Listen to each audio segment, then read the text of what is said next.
Good morning to dear student. Welcome to AVME online classes. I am your sir Chetan Sharma. Today video for the class 9 subject science chapter number 3 atom and molecule. बच्चों ये chapter हमारे लिए बहुत ही ज़्यादा important है क्योंकि काफ़ी सारे कंसेप्ट जो होंगे हमारे केमिस्ट्री के वो इससे क्लियर हो जाएंगे हम लोगों के, ठीक है ना। तो इस चैप्टर को आप लोग अच्छे से समझिए, इसको रफली या सरफेस स्टडी करके मत चलिए, इसको अच्छे से डीपली अंडरस्टैंडिंग करिए। आज मैं इस चैप्टर का पार्ट 2 लेकर आऊँगा। आज हम लोग जो है पार्ट 1 मैंने अपने पिछले वीडियो में बना रखा है, किन बच्चों को नहीं मालूम है तो वो मेरे चैनल पर जाएं और मेरे चैनल की प्लेलिस्ट पर जाकर देखें। आप सर्च मारेंगे तो वहाँ पर आप लोगों को मिल जाएगा, ठीक है ना, नहीं तो होम पेज पे मिल जाएगा आप लोगों को इसका पार्ट 1। आज हम लोग जो है वो पार्ट 2 करेंगे। मैंने पार्ट 1 लिख दिया था गलती से, उसको रिकरेक्ट कर देते हैं पार्ट 2। बच्चों हम लोगों ने एटम के बारे में अच्छा से पढ़ लिया था। आज हम जो है पार्ट 2 में मॉलिक्यूल्स और मॉलिक्यूल्स के आगे की डिटेल के बारे में पढ़ेंगे। तो without wasting of time molecule को स्टार्ट करते हैं क्योंकि टाइम बहुत शॉर्ट है अपने पास में। मॉलिक्यूल्स, जनरली मॉलिक्यूल को कहा क्या जाता है? मॉलिक्यूल को अणु कहा जाता है। क्या कहा जाता है? अणु। अब ये कैसे बनते हैं, इसकी डिफाइन क्या हो जाएगी, एक परफेक्ट मैनर में पढ़ते हैं। मॉलिक्यूल जनरली एक कॉम्बिनेशन होता है, it is a combination of same or different atoms। क्या लिखा मैंने, ध्यान से पढ़ना इसको। ये मॉलिक्यूल जो है वो एक्चुअली एक कॉम्बिनेशन होते हैं, या तो सेम एटम के आ जाएंगे। जैसे सेम एटम बोले तो कैसे, अगर मैं यहाँ पर एक सोडियम लेता हूँ, ठीक है ना, तो सोडियम के ही ये सारे एटम होंगे। शक्कर का टुकड़ा लेंगे तो शक्कर के ही दाने बनेंगे ना। और अगर मैं यहाँ पर भी एक सोडियम का दोबारा कोई एटम लेता हूँ तो ये सारे एटम किसके आ रहे हैं? ये सिमिलर है, सेम है, यानी कि सोडियम के ही आ रहे हैं, ठीक है ना। या डिफरेंट हो सकते हैं, जैसे यहाँ पर मैंने सोडियम ले लिया और यहाँ पर मैंने क्लोरीन ले लिया, क्लोरीन, तो ये एटम जो हो जाएंगे वो क्लोरीन के हो गए। तो यहाँ पर कहने का मतलब क्या हो गया, आप या तो सेम ले सकते हो या फिर डिफरेंट एटम्स को कंबाइन कर सकते हो, बनेगा आपका क्या? मॉलिक्यूल। तो ये एक डेफिनेशन हो जाएगी। एक डेफिनेशन आप लोग और बना सकते हो। क्या डेफिनेशन हो जाएगी? देखो, group of atoms combined together with chemically bonded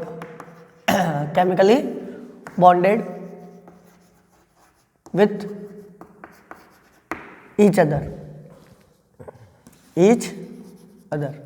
जैसे यहाँ पर मैं एक एग्जांपल लेकर समझाता हूँ, ध्यान सुनना। यहाँ पर मान लेते हैं ये सोडियम का एक एटम हो गया, ठीक है, ये दूसरा एक सोडियम का एक और एटम हो गया। अब ये दो सोडियम के एटम हो गए, यानी कि इन्होंने क्या बना दिया? N2 बना दिया होगा, N2 बना दो, Na2 बना दिया होगा, सॉरी, है ना। अगर मैं हाइड्रोजन की बात करूं, सिमिलरली हाइड्रोजन का एक एटम और हाइड्रोजन का दूसरा एटम सेम एटम ही है, तो ये H2 बना दिया होगा। क्या बना दिया होगा? H2।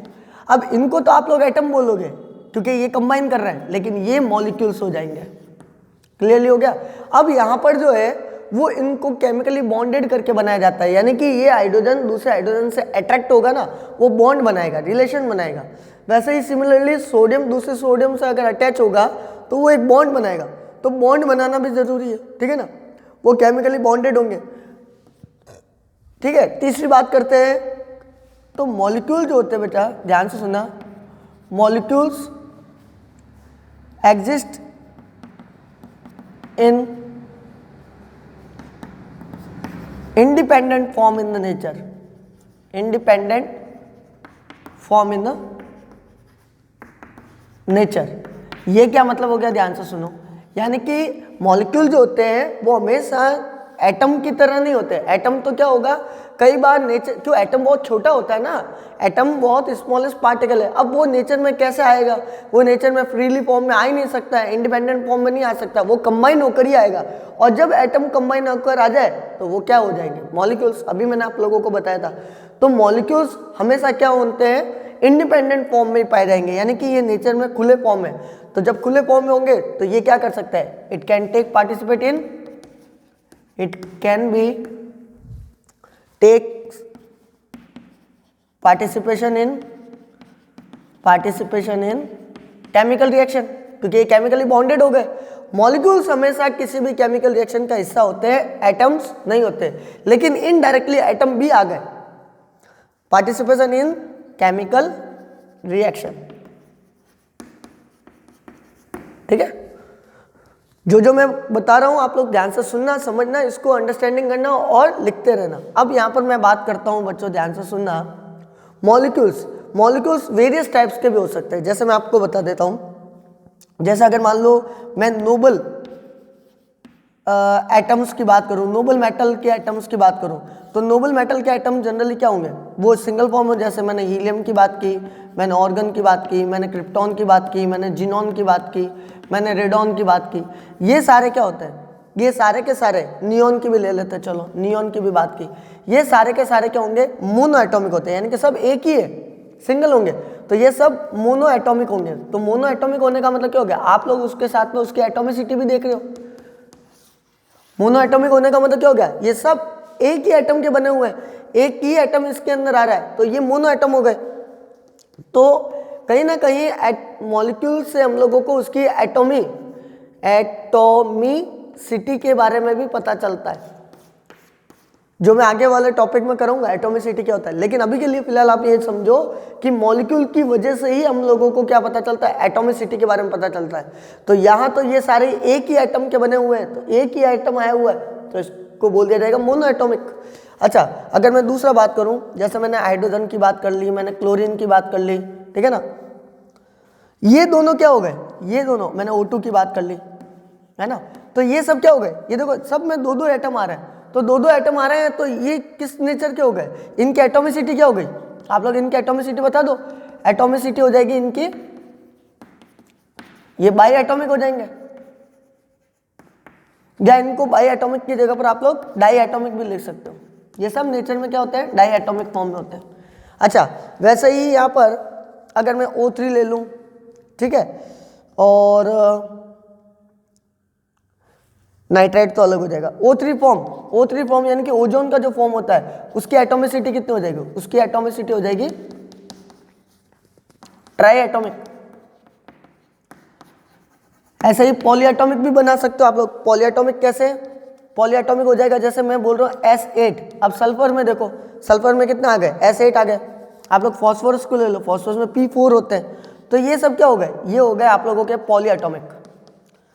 तो पॉलीएटॉमिक का मतलब ये हो गया जिनकी एटॉमिसिटी 3 से भी ज़्यादा होती है। तो ये मॉलिक्यूल से रिलेटेड अपन को नॉलेज पता चलेगी। एक बार मैं साइड में हट जाता हूँ, एक बार जल्दी से या तो इसका स्क्रीनशॉट ले लो या वीडियो को पॉज करो और नोट करो इसको, फिर मैं आगे की तरफ मूव करता हूँ।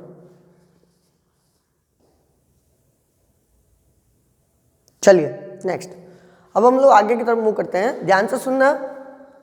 अभी जैसे कि मैंने आप लोगों को बताया, क्या बताया मैंने आप लोगों को कि मॉलिक्यूल से हम लोगों को उसके क्या पता चलेगी, एटॉमिसिटी के बारे में नॉलेज मिलती है। अब मैं आगे की बात बताऊं आप लोगों को, वो ध्यान से सुनना कि मॉलिक्यूल्स जो होते हैं, कभी भी किसी भी केमिकल कंपाउंड में मॉलिक्यूल जो आएंगे तो उसको रिप्रेजेंट किया जा सकता है एक सिंबलिक फॉर्म में। मॉलिक्यूल्स को रिप्रेजेंट कर सकते हैं सिंबलिक फॉर्म के अंदर, उसको मॉलिक्यूलर फॉर्मूला बोला जाता है। क्या बोला जाता है बेटा, मॉलिक्यूलर फॉर्मूला। अभी मैं आप लोगों को बताता हूं, जैसे सिंपल से यहां पर अपन लोग जो है अब क्या ले लेते हैं, मॉलिक्यूलर फॉर्मूला। मॉलिक्यूलर फॉर्मूला, अब ये मॉलिक्यूलर फॉर्मूला क्या नया बोला है भैया, इसको भी समझो। देखो ध्यान से सुनना, मॉलिक्यूलर फॉर्मूला का मतलब ये हो गया, जब कभी भी अपन लोग किसी भी कंपाउंड के अंदर, when any compound, any chemical compound contains molecules, then these molecules can be represent in symbolic form। या फिर आप लोग ऐसा भी बोल सकते हो कि मॉलिक्यूल्स को सिंबॉलिक फॉर्म में रिप्रेजेंट किया जा सकता है, उसको ही क्या कहते हैं, इज नोन एज, उनको ही क्या कहेंगे, molecular formula, molecular formula. Clear हो गया ये चीज। अब मैं आप लोगों को एग्जांपल देकर बताता हूं, ऐसे समझ में नहीं आएगा। अब एग्जांपल देखिए, क्या एग्जांपल हो जाएगा इसका, ध्यान से सुनना। एग्जांपल क्या हो जाएगा, जैसे अगर मैं यहाँ पर लिखता हूँ, ध्यान से सुनना, मैं यहाँ पर लिखता हूँ, आप लोगों के मॉलिक्यूल ही लिख दिया मैंने। जैसे मैंने यहाँ पर लिख दिया कार्बन डाई ऑक्साइड। अब यहाँ पर डाई आ गया है, 2 आ गए है ना, तो अब मैं इसको लिखना, मेरे को मॉलिक्यूलर फॉर्मूला में लिखना है, तो मैं क्या कर दूंगा, कार्बन के लिए मैं C बना दूंगा, इसका सिंबल हो गया। डाई के लिए क्या हो जाएगा, O का डाई हो जाएगा, ऑक्साइड का 2 हो जाएगा, तो ये हो जाएगा कार्बन डाइऑक्साइड। ये इसका क्या बन गया, मॉलिक्यूलर फॉर्मूला। आपको पता चल गया कि कार्बन का एक ही आ रहा है और ऑक्सीजन के कितने आ रहे हैं, 2 आ रहे हैं। इससे ये चीज क्लियर हो जाती है, यानी कि कार्बन 1 है और ऑक्सीजन के कितने हैं, 2 है। तो आप लोगों को मॉलिक्यूल्स के नंबर अगर पता चल जाते हैं तो काम सारा ईजी हो जाएगा। तो मॉलिक्यूलर फॉर्मूला क्या हेल्प करता है कि आपको रिप्रेजेंट करके बताएगा कि कितने मॉलिक्यूल्स उस परमानेंटली या इंडिविजुअली उस एलिमेंट्स के आ रहे हैं। क्लियर हो गया। तो ये मॉलिक्यूलर फॉर्मूला वाली चीज हो गई है। एक बार जल्दी से भी इसका भी स्क्रीनशॉट ले लो, फिर हम लोग आगे के टर्म में एटम और आयन के बारे में पढ़ते हैं। एक एटम और आयन क्या होता है, चलिए जी अब हम लोग आगे बढ़ते हैं। बच्चों ये वीडियो बहुत अच्छा होगा अगर आप लोगों ने इसको अच्छे से समझ लिया तो सारी डाउट्स क्लियर हो जाएंगे। तो अब हम लोग जो है, मैंने एटॉमिसिटी के बारे में आप लोगों को बताया था ना, अभी एटॉमिसिटी क्या होती है, बस उसी के आगे की तरफ एटम और आयन के बारे में भी पढ़ना पड़ेगा अपन को। चलिए जी देखते हैं कि ये एटम और आयन क्या होते हैं। एटम को रिलेट कर रहे हैं किसके साथ में, एटम एंड आयन। एटम के बारे में तो मैंने आपको बता दिया था।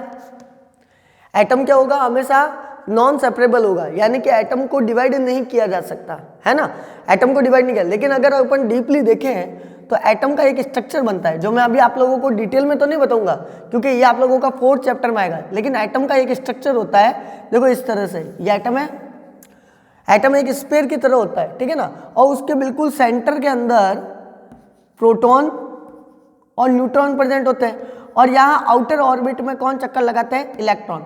तो ध्यान से सुनना कि एटॉमिक स्ट्रक्चर के अंदर, यानी कि एटॉमिक स्ट्रक्चर जो कि आप लोगों का नेक्स्ट चैप्टर है, चैप्टर नंबर 4, इन डिटेल में हम लोग वहां पर पढ़ेंगे इसको, एटॉमिक स्ट्रक्चर को। अभी के लिए मैं फिलहाल आप लोगों को बता देता हूं कि ये पूरे एटम का एक स्ट्रक्चर होता है जिसके अंदर 2 पार्ट होते हैं। एक होता है न्यूक्लिक पार्ट, न्यूक्लियस के अंदर प्रोटॉन जो कि एक पॉजिटिवली चार्ज स्पीशीज होती है, पॉजिटिव चार्ज होता है, और एक होता है दूसरा प्रेजेंट होता है, वो होता है न्यूट्रॉन जो कि एक प्रकार की न्यूट्रल स्पीशीज होती है। कैसी स्पीशीज होगी, न्यूट्रल। न्यूट्रल का मतलब ये हो गया कि ना तो उसके ऊपर पॉजिटिव चार्ज है ना उसके ऊपर नेगेटिव चार्ज होता है। एक होता है उसका ऑर्बिट, ऑर्बिट 2 पार्ट हो गए। एटम के स्ट्रक्चर के कितने पार्ट्स हो गए, 2। न्यूक्लियस जो कि बिल्कुल सेंटर पर होगा, ये देखिए यहाँ पर क्या प्रेजेंट है, यहाँ पर प्रोटॉन प्रेजेंट है और न्यूट्रॉन। प्रोटॉन के ऊपर कैसा चार्ज आ गया, पॉजिटिव। न्यूट्रॉन के ऊपर कोई चार्ज नहीं है, यानी कि न्यूट्रॉन कैसा हो गया, न्यूट्रल। जो बाहर का जो ये ऑर्बिट है वहां पर जो ये सर्कुलर पाथ दिख रहा है आप लोगों को, यहाँ पर होते हैं इलेक्ट्रॉन, और इलेक्ट्रॉन हमेशा कैसे होते हैं, नेगेटिवली चार्ज स्पीशीज है। कैसी स्पीशीज होती है, नेगेटिवली चार्ज स्पीशीज।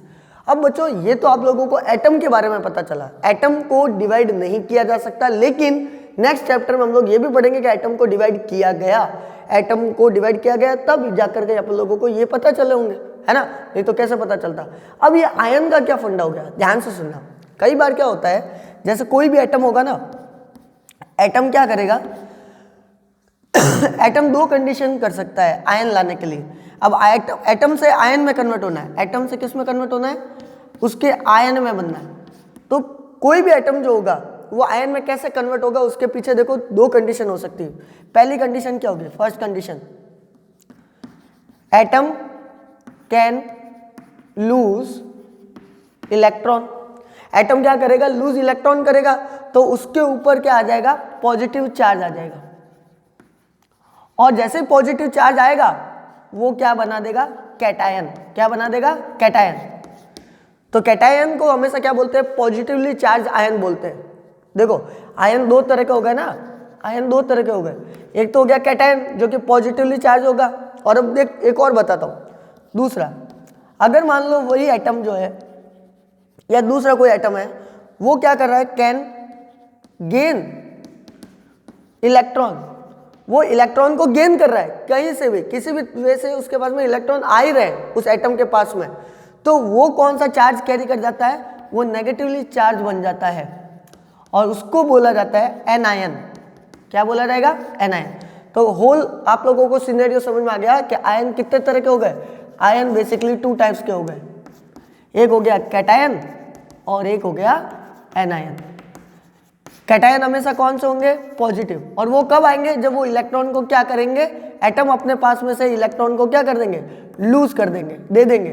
और एनायन कब बनेंगे, जब कोई भी एटम जो होगा वो सामने वाले इलेक्ट्रॉन को क्या करेगा, ले लेगा। ये तो लूज कर रहा है और ये क्या कर रहा है, गेन कर रहा है इस इलेक्ट्रॉन को, तो ये क्या हो जाएगी, नेगेटिवली चार्ज स्पीशीज बन जाएगी। ठीक है, जब कभी भी एटम के ऊपर अलग अलग तरह के चार्ज शो हो जाए, एटम के ऊपर या तो पॉजिटिवली चार्ज आ जाए तो वो कैटायन है, एटम के ऊपर नेगेटिवली चार्ज आ जाए तो वो एनायन होगा। अब मैं आपको एग्जांपल देकर बताता हूँ। देखो, अगर मान लो ये सोडियम है, ठीक है, सोडियम को नेट्रियम, मैंने बताया हुआ आप लोगों को, सिंबल है, लैटिन नेम है, आईयूपैक ने दिया हुआ है। आईयूपैक बोले तो कौन सा, international union for the pure and applied chemistry, जो कि सबसे इंपॉर्टेंट है, सारे नेमिंग यही देती है, ध्यान रखना। तो नेट्रियम भी नाम आईयूपैक ने दिया हुआ है, ठीक है। तो नेट्रियम जो है यानी कि सोडियम जो होगा वो क्या करेगा, सोडियम के पास में एक इलेक्ट्रॉन देने की टेंडेंसी है, तो सोडियम जैसे ही एक इलेक्ट्रॉन लूज करेगा, अब देखो एटम है, सोडियम का ये एटम है और सोडियम का एटम क्या कर रहा है, लूज इलेक्ट्रॉन, तो उसके ऊपर कैसा चार्ज आ जाना चाहिए, अब देखो सोडियम के ऊपर चार्ज आ जाएगा पॉजिटिव। अब मुझे बताइए सोडियम कैटायन होगा या एनायन होगा, सोडियम क्या बनेगा, डेफिनेटली कैटायन। क्यों, क्योंकि इसके ऊपर चार्ज कैसा आ गया है, पॉजिटिव आ गया। सेम सिमिलर वे में अगर मैं दूसरा एग्जांपल लूं, देखो क्लोरीन, क्लोरीन क्या करेगा, ये जो एक इलेक्ट्रॉन जो सोडियम ने दिया है, ये क्लोरीन क्या करेगा, ये एक इलेक्ट्रॉन क्लोरीन ले लेगा, इसके पास में आ जाएगा। जैसे क्लोरीन के पास में एक इलेक्ट्रॉन आएगा तो ये क्या करेगा, क्लोरीन नेगेटिवली चार्ज बन जाएगा, ठीक है ना। और +1 प्लस और माइनस की वजह से अपन को पता चलता है कितने इलेक्ट्रॉन ले रहा है। देखो अगर प्लस ही है, सिर्फ एक ही प्लस आए तो इसका मतलब हो गया एक इलेक्ट्रॉन को लिया जा रहा है, और या माइनस, अगर सिर्फ माइनस ही लिखा हुआ है, -2 -3 ये नहीं लिखा हुआ है, इसका मतलब ये हो गया कि ये सिर्फ एक ही इलेक्ट्रॉन को ले रहा है, तो जब लेगा तो नेगेटिव हो जाएगा, यानी डेफिनेटली क्लोरीन क्या बन गया है, क्लोरीन बन गया है एनायन। क्या हो गया, एनायन। क्लियर हो गया ये चीज भी। अब यहाँ पर देखो मैं एक और एग्जांपल देकर बताऊँ, मैंने मैग्नीशियम का दे देता हूँ। मैग्नीशियम एक मेटल है, ठीक है ना, एक मेटल का आइटम होता है, ये अपने पास में से 2 इलेक्ट्रॉन दे सकता है, लूज करेगा। तो अब बताओ मैग्नीशियम के ऊपर कितना चार्ज आ जाएगा, मैग्नीशियम के ऊपर +2 चार्ज आ जाएगा। मैंने अभी बताया था, देखो प्लस से अपन को पता चल जाएगा, प्लस के पास में कुछ नहीं है तो अपन लोग 1 मानेंगे, तो ये एक इलेक्ट्रॉन होगा। यहाँ पर कितने कर रहा है, वो 2 इलेक्ट्रॉन डोनेट कर रहा है, 2 इलेक्ट्रॉन लूज करेगा, तो ये मैग्नीशियम क्या बन जाएगा, कैटायन बन जाएगा। लेकिन 2 इलेक्ट्रॉन को दे दिए।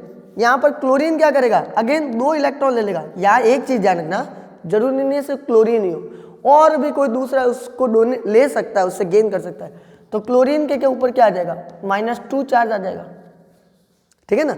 तो इस तरह से आप लोगों को पहचान लेना है, ठीक है जी। तो ये जरूरी नहीं है कि सिर्फ ऐसा ही हो। एल्यूमिनियम के ऊपर मैं आपको बताऊं तो एल्यूमिनियम 3 इलेक्ट्रॉन को लूज कर सकता है, तो एल्यूमिनियम के ऊपर +3 हो जाएगा, ठीक है। तो इस तरह से आयन जनरली क्या होते हैं, इलेक्ट्रॉन के एटम के अंदर जो प्रेजेंट होने वाले इलेक्ट्रॉन है उसको लूज कैसे किया जा रहा है और गेन कैसे किया जा रहा है, ठीक है, इस वजह से बताया जाता है। तो आपके दिमाग में आ रहा होगा सर इसका मतलब है कि एटम पूरा का पूरा कोई ना कोई चार्ज होता है, जरूरी नहीं है। एटम जो होगा वो न्यूट्रल फॉर्म में ही होगा, वो अपन लोग नेक्स्ट चैप्टर में पढ़ेंगे। लेकिन एटम जब इलेक्ट्रॉन दे देगा या ले लेगा तब उसके पास में जरूर वो बदल जाएगा, और वो जो बदलेगा उसको आयन बोला जाता है, ठीक है। क्लियर हो गया। एक बार जल्दी से इसका भी नोट करो फटाफट से, फिर आगे चलते हैं।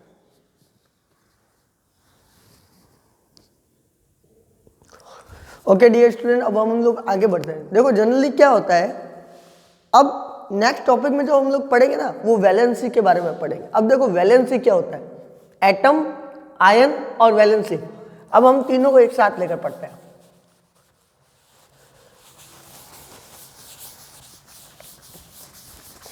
बच्चों में क्या होता है, बहुत ज़्यादा कंफ्यूजन है। मैं कंफ्यूजन सॉल्व करने के लिए ही मेरा जन्म हुआ है, ठीक है ना।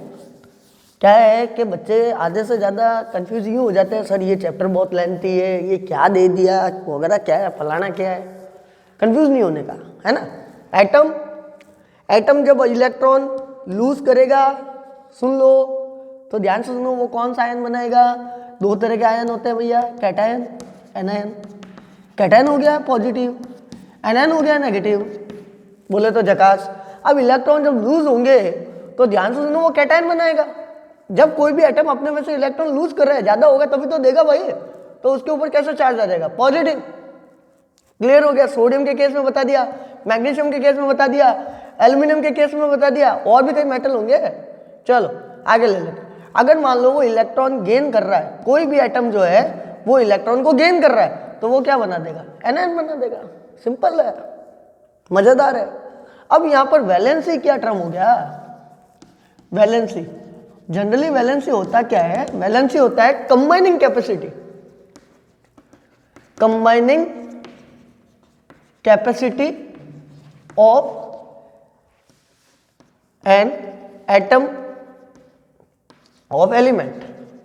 किसी भी एलिमेंट के जो एटम्स होते हैं वो कितने ज्यादा कंबाइन हो रहे हैं। देखो यहां पर आपको पता है कि इलेक्ट्रॉन लूज करेगा तो कोई ना कोई इलेक्ट्रॉन गेन करेगा, है ना।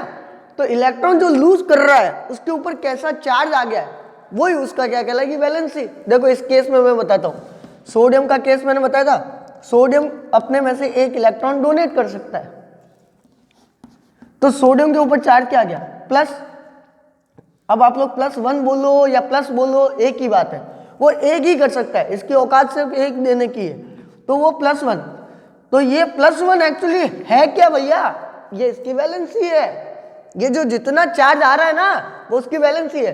तो यानी कि सोडियम की वैलेंसी कितनी हो गई है, +1। क्लियर हो गया। तो सोडियम क्या है, मोनोवैलेंट। क्या हो गया, मोनोवैलेंट। सिर्फ सोडियम ही नहीं होगा, काफी ऐसे होंगे जो मोनोवैलेंट होंगे। मैं तो एक बात बता रहा हूं आप लोगों को, ठीक है ना।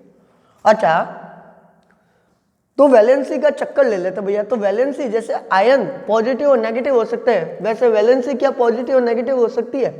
अच्छा मैग्नीशियम का केस पकड़ लो, तो मैग्नीशियम कितने कर सकता था, 2 इलेक्ट्रॉन, तो इसकी कितनी हो गई, ये बाईवैलेंट हो गया। समझ में आ रहा है ना भाई। अब मुझे एक चीज बताओ, क्या एटम सिर्फ पॉजिटिव के ही होते हैं क्या, नेगेटिव एटम होते ही नहीं हो क्या, होते ही होंगे, बनते ही होंगे। नेगेटिव एटम भी बनाए जा सकते हैं ना, कैसे, जब आप इलेक्ट्रॉन को क्या करवा दो, गेन करवा दो। तो यहां पर मैं क्या करवा देता हूं, इलेक्ट्रॉन को गेन कर, मान लेते सल्फर है, वो 2 इलेक्ट्रॉन को गेन कर देता है, क्या बना देता है, H2 बना देगा। 2 इलेक्ट्रॉन को गेन कर दिए, नेगेटिव आ गया, तो ये माइनस में हो गई वैलेंसी। तो यहां पर सल्फर क्या हो जाएगी, -2, ठीक है। तो ये क्या हो गया, ये भी बाईवैलेंट है, ठीक है ना। लेकिन ये बाईवैलेंट कैसा है, बाईवैलेंट एनायन, ये बाईवैलेंट कैटायन। ये बस ये जरूर लगा देना। बच्चों को इतनी सी गणित समझ में आ गई ना, सारी चीज समझ में आ जाएगी। अब आपकी बुक में एक टेबल आ रखी है, आज आप लोगों का होमवर्क रहेगा, वो टेबल जो वैलेंसी की जो टेबल है उसको ध्यान में रखना और करना। वैलेंसी टेबल उसको समझना, उससे सब पता चल जाएगा। एक चीज मैं और बता दूं, एक चीज और बता दूं, बहुत ही ज्यादा इंपॉर्टेंट है, मजेदार भी है, लॉजिक वाली भी है, मजा भी आएगा।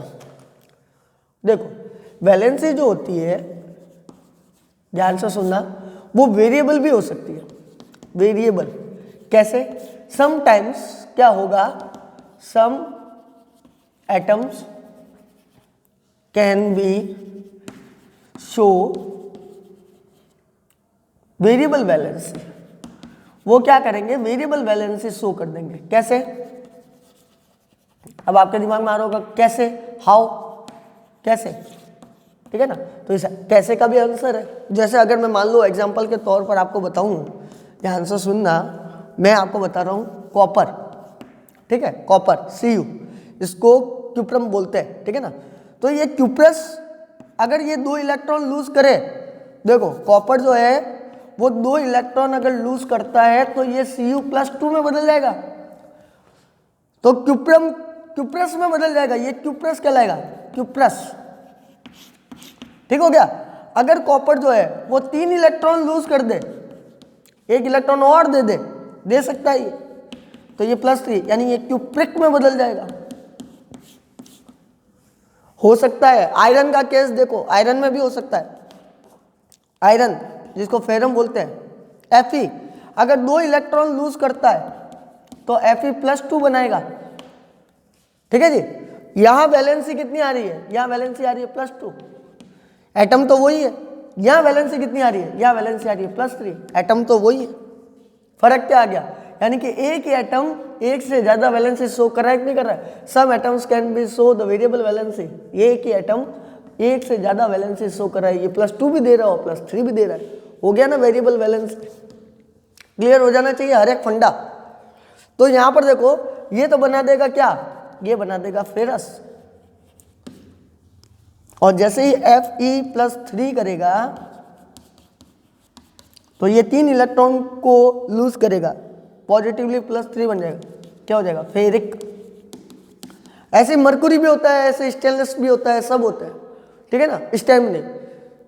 तो ये सब क्या हो गए, ये वेरिएबल वैलेंसी। तो वैलेंसी वेरिएबल भी हो सकती है किसी किसी एटम के रेस्पेक्ट में। क्लियर हो गया। तो आप लोग एक बार जल्दी से इसको भी नोट करो, फिर आगे की तरफ बढ़ते हैं मजेदार तरीके से।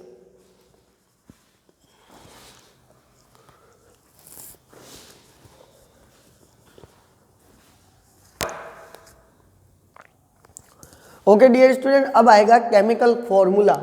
ये नया टॉपिक है आप लोगों के, ध्यान से सुनना। केमिकल फॉर्मूला क्या हो गया, अभी अपन लोगों ने मॉलिक्यूलर फॉर्मूला पढ़ा था ना, तो वो एक्चुअली मॉलिक्यूल को रिप्रेजेंट करने के लिए था। बन रहा क्या है, केमिकली कंपाउंड हो रहा है ना, तो किसी भी केमिकल कंपाउंड को रिप्रेजेंट करने के लिए ध्यान से सुनना, any verdict chemical compound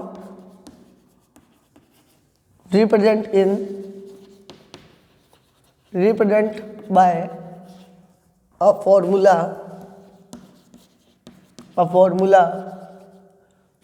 with symbols of elements is known as chemical formula। ठीक है, देखो वापस से सुनो, कभी भी कोई भी वर्डिक केमिकल कंपाउंड होगा, वर्डिक केमिकल कंपाउंड का मतलब मेरा यहाँ पर ये हो गया। देखो अब जैसे मैं वर्डिक केमिकल कंपाउंड, जैसे मैंने बोला सोडियम क्लोराइड, अब इतना बड़ा तो कौन याद करे, तो साइंटिस्ट लोगों ने कहा कि इतनी बड़ी खपत कौन करे भैया, इतना मगज कौन लगाए, क्यों ना शॉर्ट में काम करते हैं, करना भी जरूरी है, आजकल जमाना ही शॉर्ट का है भैया, है ना। अब मैंने देखा है कई बार बच्चे जो है ना वो सुबह सुबह मुझे बोलते हैं जीएम सर, जीएम सर। मैंने कहा यार मेरा नाम जीएम सर है ही नहीं, मुझे खुद नहीं पता चला मेरे मम्मी पापा ने मेरा नाम जीएम कब रख दिया, मेरा नाम तो चेतन है, मेरे माँ बाप द्वारा नाम दिया हुआ मेरा तो नाम चेतन है भाई, मैं कंफ्यूज हो जाता हूँ। तो बच्चों ने बोला सर हम गुड मॉर्निंग बोल रहे हैं। अरे यार मैंने कहा जद तेरी साला, गुड मॉर्निंग जीएम बन जाता है तो यार क्यों ना साइंटिस्ट बोल रहे हैं, इतना बड़ा सोडियम क्लोराइड लिखे, इसके करते तो शॉर्ट में लिखे ना, टेंशन भगाओ शॉर्ट में लिखो, तो बस शॉर्ट में कर दिया। तो सोडियम क्लोराइड को शॉर्ट में करना, वो उसका क्या बना दिया, केमिकल फॉर्मूला।